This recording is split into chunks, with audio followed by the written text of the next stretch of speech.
dry and hot.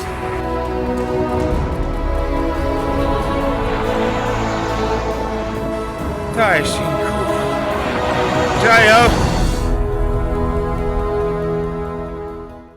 今日非常之歡迎各位嚟到我哋呢個志願者迎新會啊！咁首先咧，其實呢位係我哋嘅創始人咧、發起人其中一位叫 Jerry 啦。咁佢一陣咧會發言先去介紹一下佢自己啦。Good afternoon, everybody. Da Jia Hao. My name is Jerry Gray. I am a British-born Australian. I've been living in Zhongshan since 2005. That's 17 years now. Myself and my wife, Anne Liang, are the founders of the Helping Hands charity organization. We raise money to help disabled people here in Zhongshan. And in 2014, myself and a friend took a bicycle from Zhongshan to Urumqi to raise money. In 2019, my wife and I and another friend went to Urumqi and we rode our bikes back to Zhongshan. And in doing so, we've managed to raise all this money for disabled community here in Zhongshan. 我曾经跨过山和大海，也穿过人山人海。我曾经拥有着的一切，转眼都飘散如烟。我曾经是。In 2014, when we traveled from Zhongshan to Urumqi, outside of Hami in Xinjiang, we met some very extreme cold weather, lots of snow, ice, hailstones, and strong winds, very, very strong winds. The following trip, 2019, on the way back, we met even stronger winds and extreme temperatures in the opposite. It's almost like if you're standing in front of a massive hairdryer, really hot wind pushing you back all the time. And I would say there was one day where after 3 hours of riding, we'd only covered 12 kilometers. And that was probably the hardest day of our lives. You just can't get anywhere. When we were on the road, you've got these huge trucks passing you. These things make it very difficult.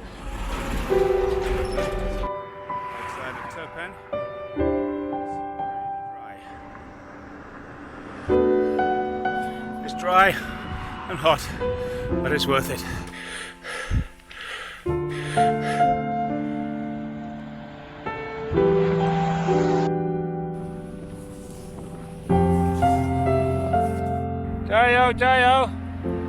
Yeah, when we're on the road, there are days, quite often there are days when I wonder, why am I doing this? What am I doing? This is crazy.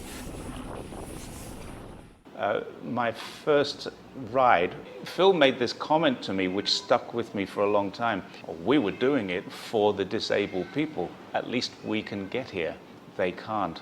So we really need to keep going because of that.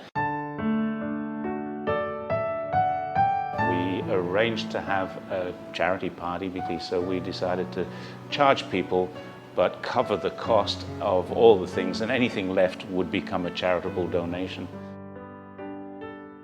我们从05年开始呢，一直到现在呢，我们已经有超过200多万的善款，主要就是去帮助一些中山本地残疾人士，他们的生活、他们的病情需要。This second trip made me a very big fan of the poverty alleviation scheme. In 2014, when we traveled through Ningxia, Gansu, and Xinjiang, we traveled on some dirt roads, some broken roads. We traveled through towns where there was no high-rise buildings at all. They were just very, very small. Some places where the buildings were made with wood or mud, and the accommodations were very, very poor. Wow, Jelly, how shingle.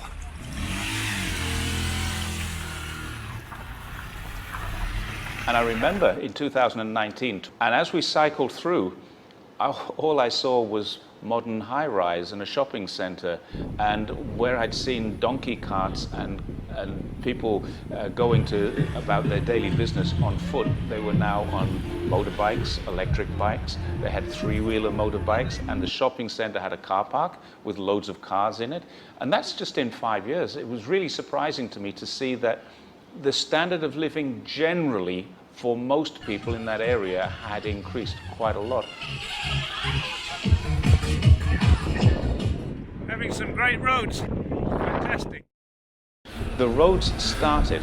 Now, if somebody's growing, for example, growing peaches, growing apple, it doesn't matter, any product, they're selling them locally, but now they can sell them through the Wi-Fi, which is installed, online. This didn't happen before, through the 5G, which is installed.